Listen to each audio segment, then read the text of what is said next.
Hey folks, this is Scott at the X-Fed Homestead. Well, it's mid-November now and the garden's all tucked in. You can see behind me I have my silage tarp over it, and you can see right here that the asparagus is turning brown and getting ready to die back for the winter. For those of you who miss gardening, I have a special tape here, and this is a tape that I actually lost in September or so when my garden was at its peak. And my buddy Steve came over and he was helping me film a tour of the garden, and I lost the tape. So after going through file after file after file, I finally found it. So for those of you who actually miss gardening for the season, this tape's for you. And I'll show you my garden at the peak of its performance this year. Enjoy.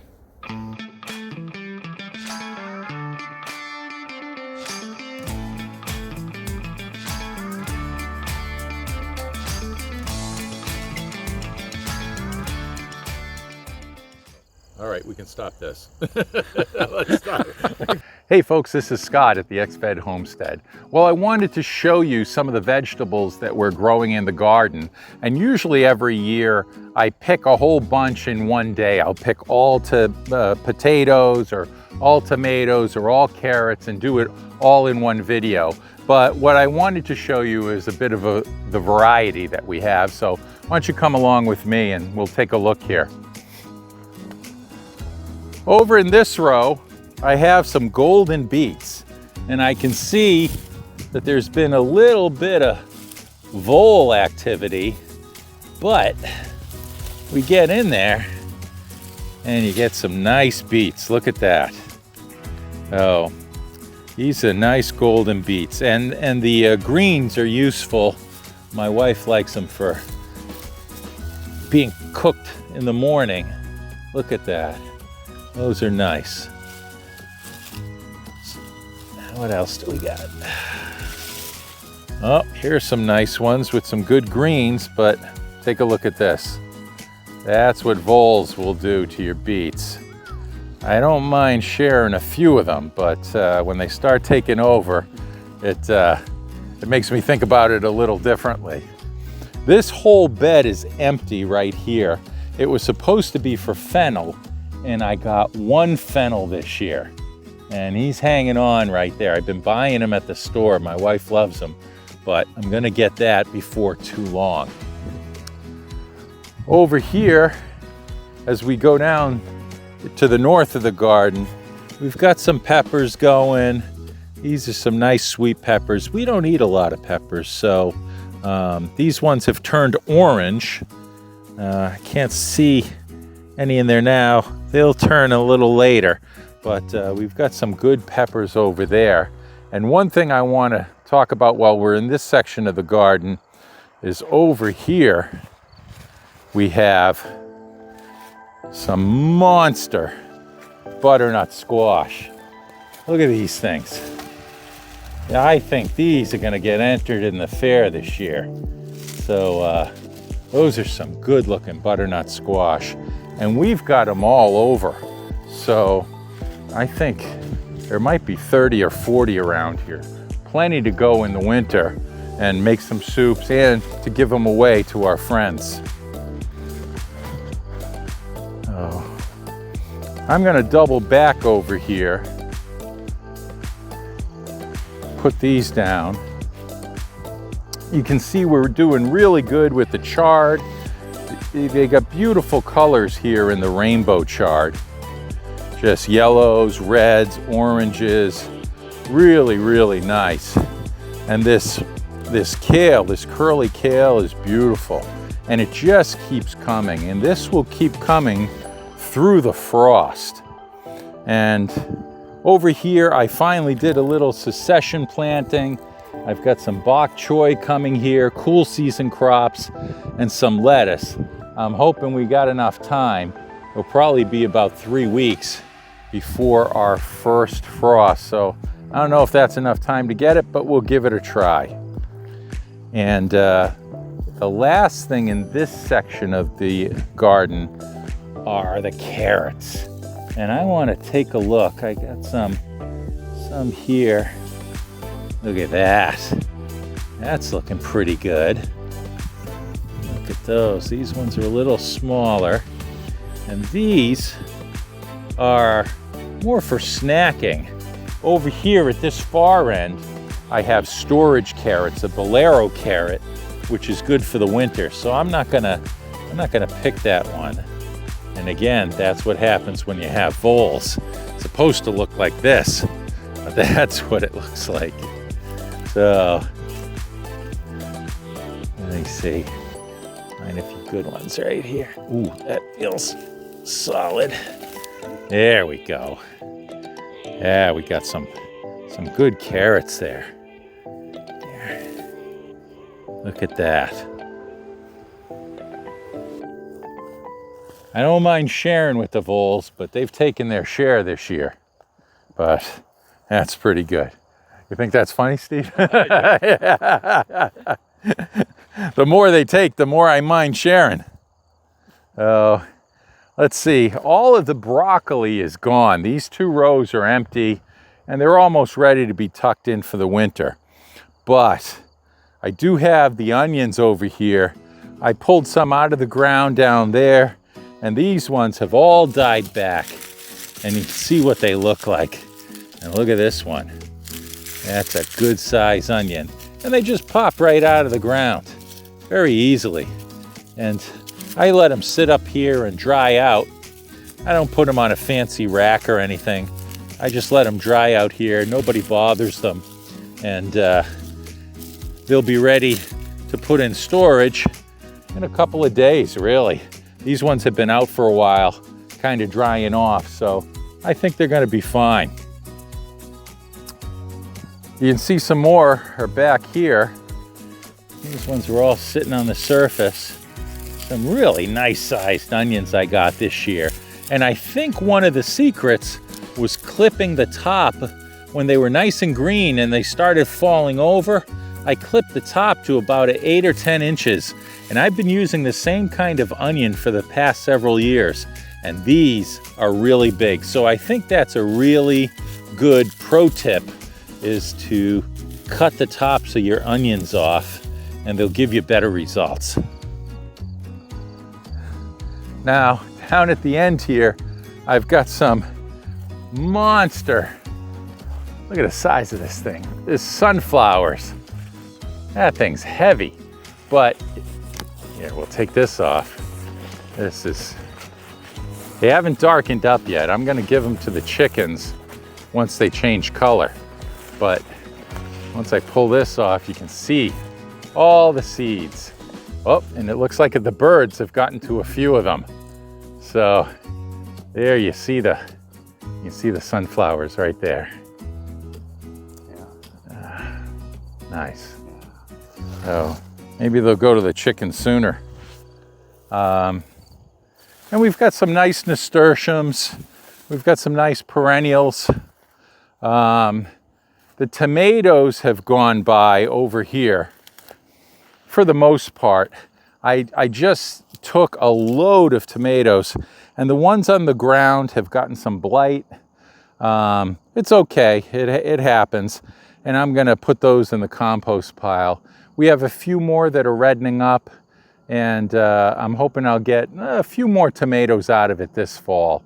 But that's pretty much all that the tomatoes can do for this year. The okra that we had I'm letting it go to seed.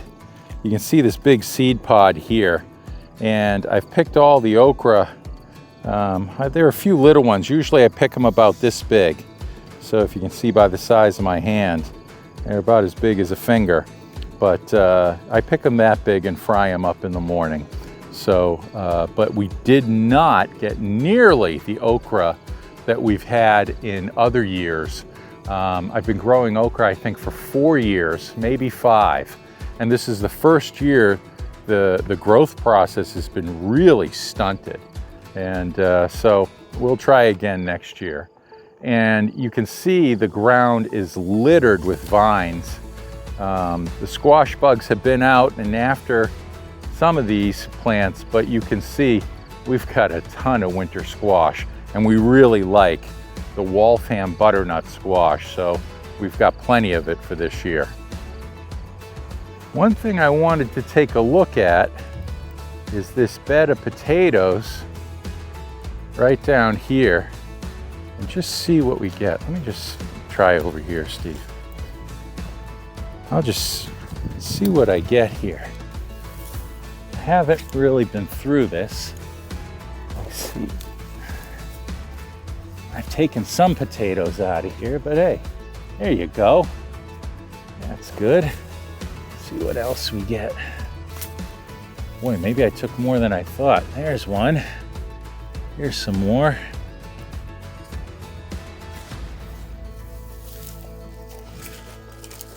I took more from down this end. There we go. Oh, we're doing pretty good. If these are exposed to the sun, they'll turn green. So this one must have, sometimes the rain will get after the soil and knock it away, and those will turn green. And let's see, I think the last thing we have is some beans. Now, there are a few green beans left here. There we go. But these are, I've left these plants to dry up, and I'm trying to dry them up so that I can use these next year for seed. And hopefully, this is about how big they get.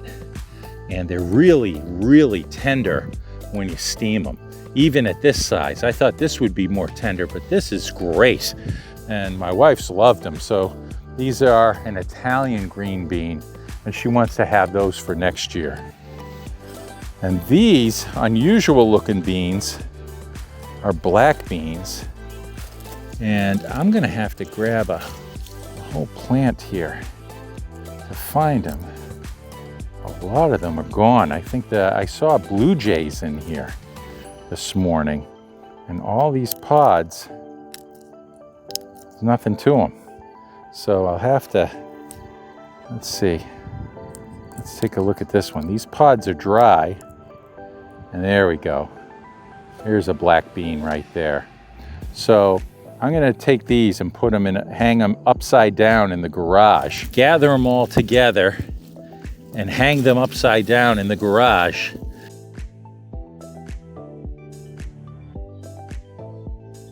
you open these up, this is feeling pretty dry, and you can see some nice white beans in there. So I'm gonna let them dry some more, but I'm gonna pull them out of here and put them in the garage as well. And then in a week or so, I'll be able to thresh these beans right out of here. These ones look pretty gnarly. These ones look dry. And these are the kidney beans. So they look ready. They're falling right out of there. So that's dry. It's not leathery at all. So those kidney beans look ready to go. So we'll have to harvest those as well. And I've never done beans before, but I wanted them for soups for the winter. And so if we dry them out, well, they'll be ready for us. I don't know how many we'll get out of the small amount that we planted, but we'll give it a try and see how it goes. These in, I know somebody will want them.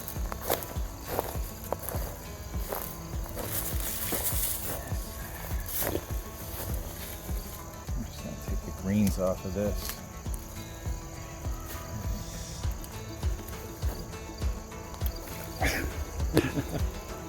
Oh, almost.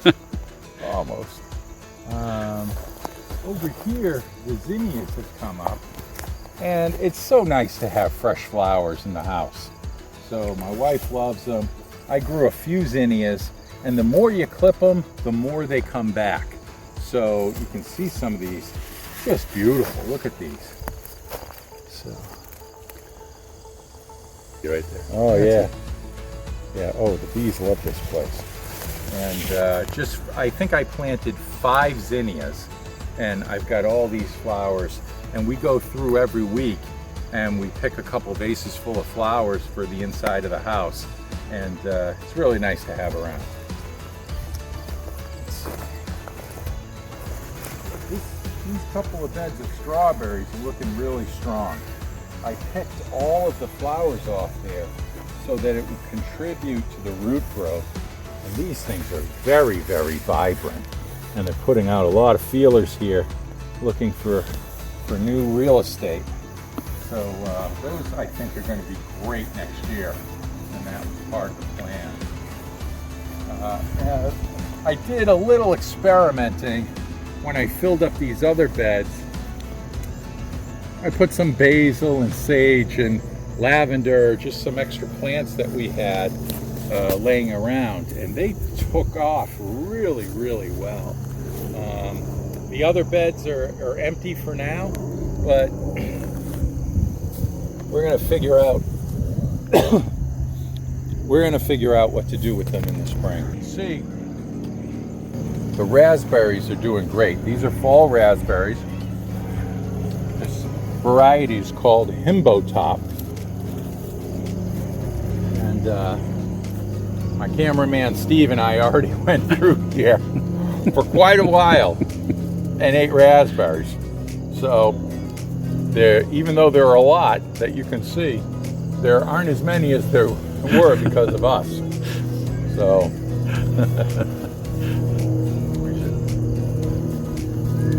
the last thing I think I want to show you is the pumpkin patch.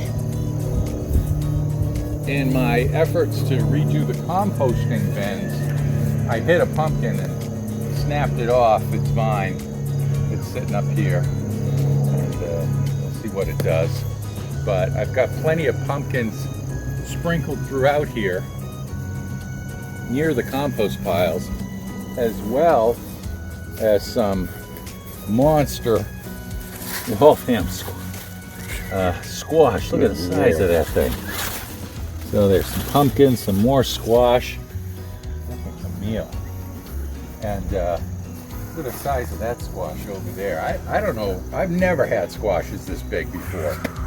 But I'm thinking the compost has something to do with it. There's new compost piles all around over here. I put up some new pallets over there to contain the compost that my buddy Chuck brought over. And so I've got new compost piles over there, and I just refilled these up with dirt and the leftovers from the chicken house after I moved out my old chickens, and I'll be moving the new chickens in very soon. So we can take a look at those girls. These girls right here, they're going in their new home tonight. Hey girls. These are 8 Plymouth barred rocks, and they're really nice and calm. And I really like their disposition. And they're going in the big coop tonight after the old tenants moved out. I was able to give them to a needy family, and they were happy with the 10 free chickens. Oh, come on, honey. Go back on. Go back on. Oh. Now we got some work to do. Come on. That'll take a minute. Come around here.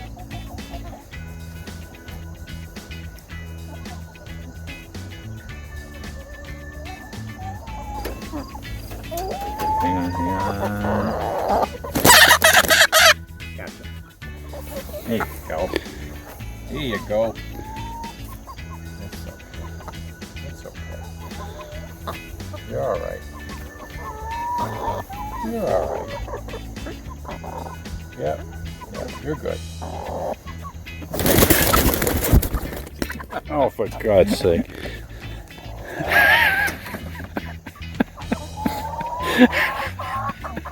Come on.